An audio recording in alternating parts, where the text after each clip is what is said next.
Hola a todos, bienvenidos a mi sección de entrevistas y en el día de hoy entrevistamos a Luis Pineda, artista, pintor y sobre todo centrado en la temática taurina. Espero que os guste.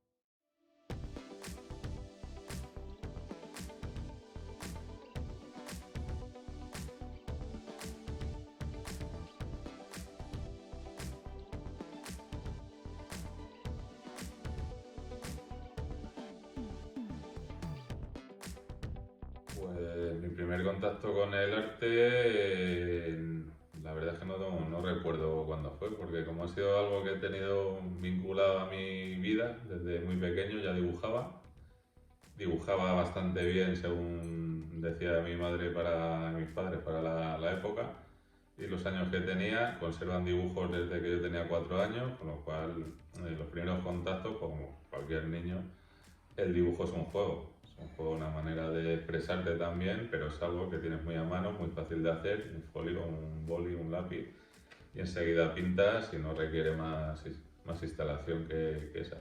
Entonces, el primer contacto con el arte, no tengo antecedentes familiares y digamos que siempre ha sido autodidacta y por iniciativa propia.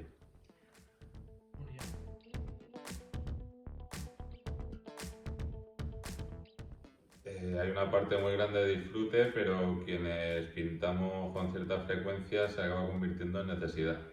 Es una parte de la psicología del artista que hay una necesidad constante de expresarte por ese medio. Yo por lo menos lo siento así.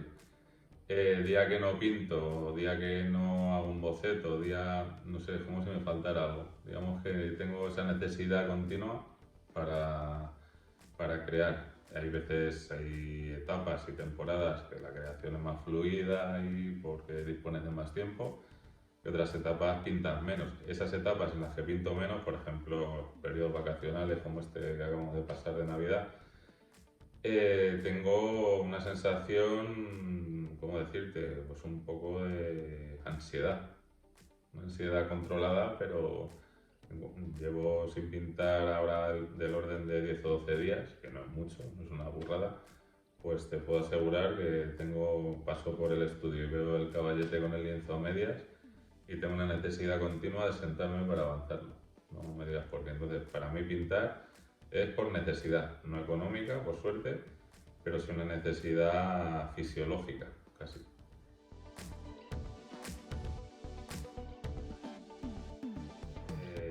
Eso va en la persona. Los pintores, que por lo menos que yo conozco, cuanto más arriba están, menos vida social tienen.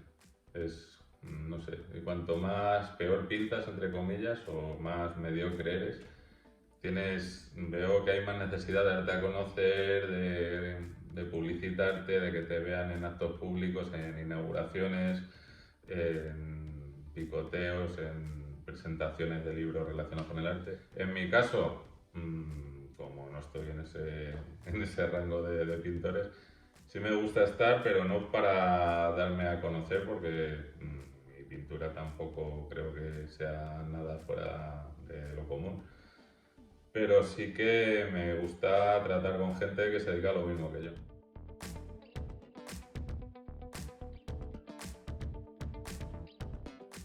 Sí. De hecho, yo pinto porque me gustan los toros. Empecé a pintar más en serio porque empecé a copiar carteles taurinos. Cuando iba a un bar con la familia y veía un cartel taurino pegado en la pared del bar, automáticamente el toro y el torero representado tenía que ser pintura. Si era fotografía no me atraía tanto. Me generaba una necesidad de tener ese cartel en casa, ponerle con chinchetas, y he estado veranos y veranos y veranos de mi infancia y de mi juventud, de mi pubertad y demás, copiando a los principales cartelistas taurinos. Entonces digamos que la afición a los toros me viene porque al ser de Arganda es algo que tienes muy a mano. La familia por parte de mi madre es de Arganda desde tiempos inmemoriales, es algo que va en los genes, se te inculca, lo vives muy de cerca. Y el hecho también de ver los toros en directo impacta mucho a los niños.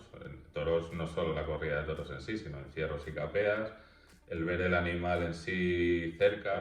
Tú cuando ves un toro de verdad, cuando tienes 5, 6, 7 años, claro, con la seguridad de estar en las gradas, pero verlo a cierta distancia es algo que a mí me impresionaba y necesitaba hacer, dibujar. Necesitaba un animal que desde siempre me impresiona. Al final hago retratos, paisajes, pero los toros, como dices, es un 80% de mi producción pintando para mí. Otra cosa es que pinta encargos y te tienes que ceñir a lo que te dicen y lo que sea.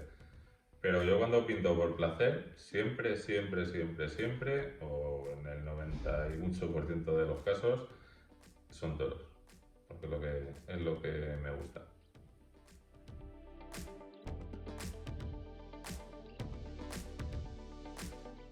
Yo creo que sí.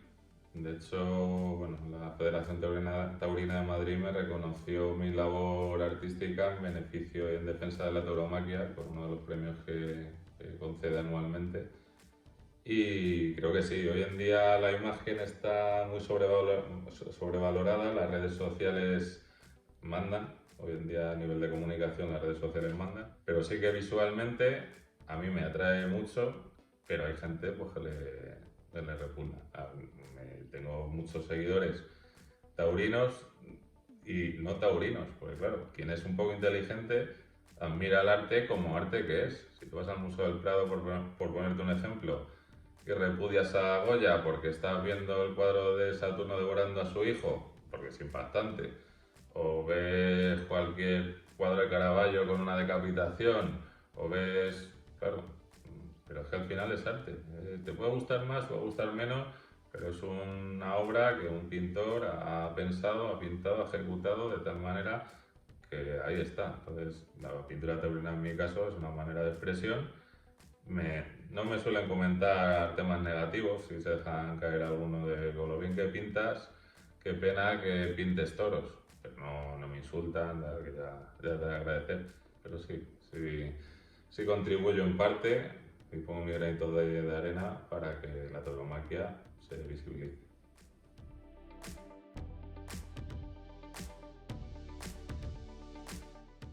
Pues una pregunta, una buena pregunta. Una buena obra tiene que tener una construcción muy, muy, muy pensada en cuanto a composición, un equilibrio en la composición que desde que empiezas a dibujar y a hacer el primer boceto tiene que dar los elementos muy equilibrados. Tienes que dominar el dibujo, por supuesto. Te estoy hablando de una obra buena o una obra destacable realista, que es lo que yo hago. Luego habrá obras abstractas que yo no soy capaz de valorar ni saber cómo lo hacen para que quede. Al final llegas a la conclusión que detrás de un buen pintor hay un buen dibujante, eso seguro. No hay un pintor que no sepa dibujar bien. Y aparte, una vez que tienes construido el armazón del cuadro, tienes que dominar la teoría del color, tienes que tener un sello personal, una técnica avanzada y al final pues que cuando tú miras el cuadro sabes, mejor dicho, no sabes por qué, pero te atrae.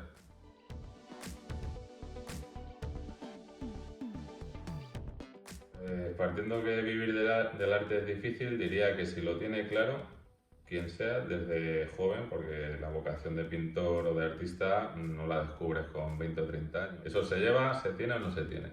Si tú descubres que lo tienes y que es lo que te gusta, hay que ir a por ello como un cañón. Tienes que ir a tope. ¿Qué significa eso? Dirigir tus estudios por el bachillerato artístico.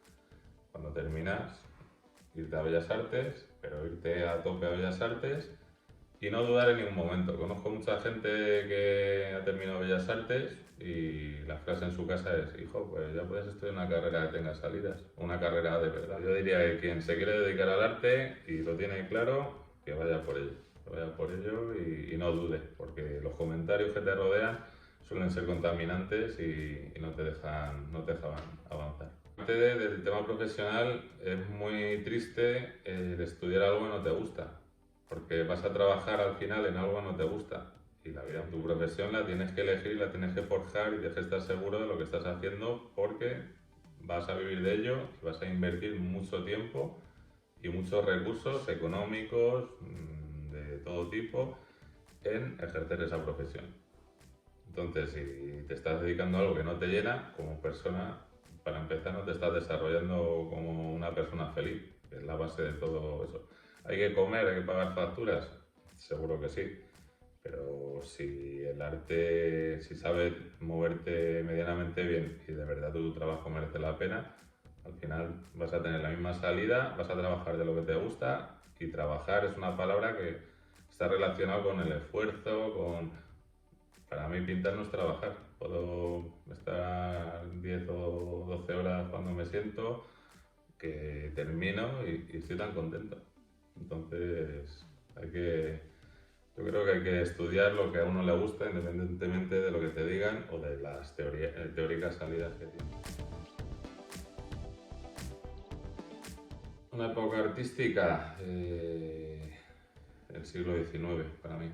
Fortuny, toda esta gente del inicio de Sorolla ya en su etapa plena llegando a 1900, el impresionismo también en esa franja de tiempo. Para mí esa época fue para mí de las mejores, aparte del Renacimiento, claro está que tiene unos artistas, vamos, que no hay lugar a dudas, Leonardo da Vinci, Rafael, pues toda esta gente que se va a decir, pero es una pintura muy academicista, que a mí me gusta menos, muy relacionada siempre con la religión, la mitología, siempre con unos temas unos clichés ahí. Y técnicamente, a pesar de que está muy bien, pero me atrae más lo que vino después. Vinieron portentos, o sea, pintores muy grandes. Y como artista, Velázquez está en el pico de la pirámide, sí, sin duda. Y además que es el único que pone de acuerdo a todo el mundo. Hablas con los pintores realistas y Velázquez te lo van a nombrar siempre como el mejor o como el top 3. A Sorolla también, a Goya. Digamos que hay 3, 4, 5 pintores que están ahí en el subconsciente de todos los que nos dedicamos a esto, porque fueron maestros con todas las letras y con mucho menos medios de los que tenemos. El Prado por la calidad, pero para mí el Museo Sorolla. Entras y es no sé, un paraíso chiquitito ahí en medio de la calle que no te esperas, con el urbanismo de Madrid, con el tráfico, los pitidos, de repente entras y entras en sus jardines, como que pasas a otra época, entras a su casa, vas a subir por las escaleras que él subió, entras al estudio donde él pintó, no sé, al salón donde él vivió. Ahí hay una energía para mí especial.